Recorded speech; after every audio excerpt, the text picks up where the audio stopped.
Dahil kung na-break ka, ibig sabihin, kaya kanyang iwan, di ba? So, matuwa ka pa nga, ay salamat, binrake mo ko. Kasi iiwan mo rin pala ako. Buti ngayon pa nga, maaga na ng pag-iyak ko dahil sa susunod, mas the best ang ibibigay ng Lord because I'm delighting in Him and He will give the perfect desires of my heart. Ganyan ang dapat. Wag Peter. Dapat nakataas noong nakikipag-break. Amen. No one will take away your joy from you. Pag kasama na natin ang Panginoon, wala na makakapag-nakaw ng kaligayahan sa puso natin. So sabihin natin sa mga nagnanakaw ng joy namin, get out. Get away, go away. I'm with the Lord. Okay. So ito naman po ay mga comparison po. Yung mga winner and losers. Winner, losers. So tayo yung mga winner. Sabi dito, yung mga winner, yung po yung may joy sa puso, yung happy. The winner is always part of the answer. So dapat yung winner ay part ng katugunan sa mga pangyayari. The loser is always part of the problem. So analyze natin kung nasan tayo dito. Baka tayo ay laging bahagi ng problema, kasama sa may problema, kasali ka. Dapat hindi tayo doon. The winner always has a program. Yung mga winner, alam niya, meron siyang programa at lalong-lalo yung programa yun sa buhay niya ay pinapaayos niya sa Panginoon. The loser always has an excuse. Ay, hindi ko na-accomplish yan kasi ganito, wala akong pera, wala akong pamasahe, may sakit ako. Naku, pag sa lahat po na nagsasabing may sakit kasi ako, mag-ingat-ingat po kayo, baka magkatotoo yan kung ginagawa nyo ng excuse. Kawawa kayo. Be careful of what we declare. At magte-text, ma'am, sorry po, hindi ako makakapasok kasi po ganito, masakit po yung ulo ko. Fake pala, hindi naman pala totoo. Naku ha, ingat-ingat tayo dyan, baka magkatotoo. So the loser always has an excuse. X. The winner says, let me do it for you. So yung mga winner, pwede ko po bang gawin to? Ano po ang pwede kong maitutulong? The loser says, that's not my job. I don't do windows. Hindi ko ginagawa yan. Sorry hindi ko trabaho yan. Hindi po tayo ganon. Amen po. Tayo po ay mga winner saying, let me do it for you. Next, the winner sees an answer for every problem. No? Nakikita natin ang sagot sa mga problema. The loser sees a problem in every answer. Na-solve na yung sitwasyon, ang ganda na ng sitwasyon, papasok si loser. Ay, may problema dyan. Ito, hindi. Ito, pangit. Ito, ganon. Hindi po tayo ganon. Tayo po yung mga encouragers. The winner says it may be difficult, but it is possible. Medyo may mga hindi magandang sitwasyon dyan. Maganda yung mga program natin, pastor. May konting problema lang po, yung funding, yung ganon. We can say that there is a difficulty, but it is possible. But with the Lord's grace, the Lord's power, amen, this can be done. Amen. The loser says, it may be possible, but it's difficult. Pwede yan, pero hirap-hirap niya, huwag na natin gawin. Hindi po tayo loser. Tayo po ay mga winner. When a winner makes a mistake, he says, I was wrong. Ang mga winner po ay umaamin ng pagkakamali. Ang loser makes a mistake, he says, wasn't my fault. Di ako yung si Pastor Marlon yan. Idea niya yan, kaya hindi nag-work. Hindi po tayo ganon. Tayo po ay yung, I was wrong. I made a mistake. Let's try and make it perfect next time. Amen po. Amen. A winner makes commitment. A loser makes promises. Pag sinabi ng winner yung kanyang salita, commitment sa kanya yun. Pag sinabi niya, sige po, magpa-participate po ako, dadating po ako sa 7 last words sa April 21, 3 o'clock hanggang 6 o'clock. Nandyan po ako. Commitment sa kanya yun. A loser makes, yeah, sige, I might be there. I might have time, you know. Hindi po tayo. We are winners. Winners have dreams. Meron tayong mga pangarap sa buhay natin. Meron tayong mga ine-aim na magagandang mga bagay sa buhay natin. Losers have schemes. Paano ko kaya madadaya itong kapatid ko nito? Paano ko kaya ito mauutan? Paano ko kaya ito matatakbuhan? Ganun ang mga losers. But we are not We are winners. We have big dreams. Palakpakan nga po natin yung mga dreams natin dahil yung mga dreams po niyan matutupad if we continue to delight in the Yes, Lord. Amen. Winner says, I must do something. Meron akong gagawin. Some loser says, something must be done. Wala yung I. Nawala yung I dun sa loser. May gagawin ha, kaya Elvin, gawin mo yung ano ha, ganon. Loser yung pala. Pero pag sinabi, halika gawin natin to, tutulong ako, mag-umpisa akong gawin.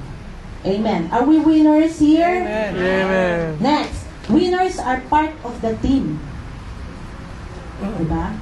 We are part of the team. We work as a team. Di ba yung mga may teamwork na basketball group, sila yung mga nananalo? Kasi hindi niya iniisip, naku, assist na lang ako ng assist, walang score. Wala man lang akong points na nakikita doon pagdating doon sa scorecard. Pero best in assist ka naman pala, di ba? So, winner ka pa rin. Makita-kita mo pagdating ng end ng MVP announcement. Best in assist, Ben Olmedo. Hindi ka nga top scorer, pero magaling mag-basketball. So, andun ka. But losers are apart from the team. Parang nakita ko rin to sa ng mga bata, di ba? Sa DN5 yata. So, are we part of this Heart of Worship team? Amen. Baka naman we are apart from the heart. Sige, kayo na lang magtrabaho, dito na lang ako. Dadating na lang ako pag may swimming. Huwag po gano'n ha. X yun. Winner po tayo. Winner see the gain. Loser see the pain. Pag nagtumingin ng winner, itong activity natin na ito, it will bring forth more children, more young people will come to know the Lord. Ay, mahirap yan. Magse-set up ka pa ng mga sound system, puro yung loser po pinapatabi natin eh. Okay, diyan ka na lang, brother, sister, kasi mukhang magugulo lang yung ating project. Sumama ka. Pero wala pong masasabihan sa atin ng ganun dahil lahat po tayo ay part of the team. Winners see possibilities. Nakikita ng mga winners yung mga possibilities na mangyayari. Makakalipat ang heart of worship sa isang lugar na hindi mahirapang umakyat si Daddy. Nasa ground floor at mayroong lugar yung mga bata na kung saan comfortable sila makakapag-aral. Losers see problems. Mahirap yan, maghanap ng lugar. Mahal dito sa sa lugar na to. Yun ang nakikita ng losers. But we are all winners here. Winners believe in win-win. Walang talo sa mga anumang pag-uusap. Losers believe for them to win, someone has to lose. Diba? Mga losers, kailangan manalo ako dito. Ako ang winner sa conversation na to, sa deal na ito. But the winners, winner ka, winner din yung kausap mo, ka-transact mo. Because we are all winners. Winners see potential. Nakikita ng winners ang mga potential, ang mga mangyayari. Losers see the past. Yung pala mga losers, mga historian. Kasi nung ginawa natin yan, hindi naman nag-work eh. Nung ginawa natin ito, gawin natin. Yun, puro historian. But we see the potential. Winners are like thermostat. Sila yung nagpapalit ng temperature sa isang situation. Losers are like thermometers. Sumusunod lang kung ano yung atmosphere doon sa situation. So, kung mainit na mainit yung crowd, ang thermostat pupunta doon para i-regulate. Dadating ka doon, ikaw ang magbibigay ng kaayusan. Kung mainit, papalamigin mo.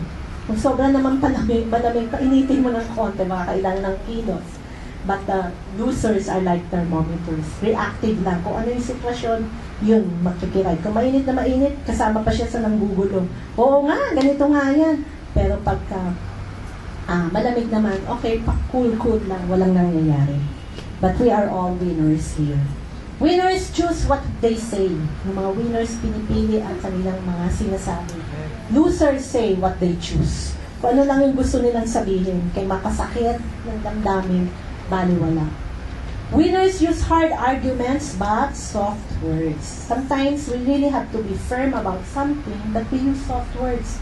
But losers use soft arguments but hard words. Para lang ma-arrive yung point nila kahit na hindi naman ganun katatag yung argument nila, Gagamitan nila ng masasakit na pananalita, malakas na boses. Kasi weak pala yung point. Winners stand firm on values but compromise on petty things. Losers stand firm on petty things but compromise on values. So, ano pong ibig sabihin yan? Ang values natin, eto, we don't compromise. We call sin, sin. We call poison, poison. Hindi pwedeng, pwede na ito, i-twist natin konti itong law. Hindi po. Ang winners will not compromise values. Winners follow the philosophy of empathy. Don't do to others what you would not want them to do for you.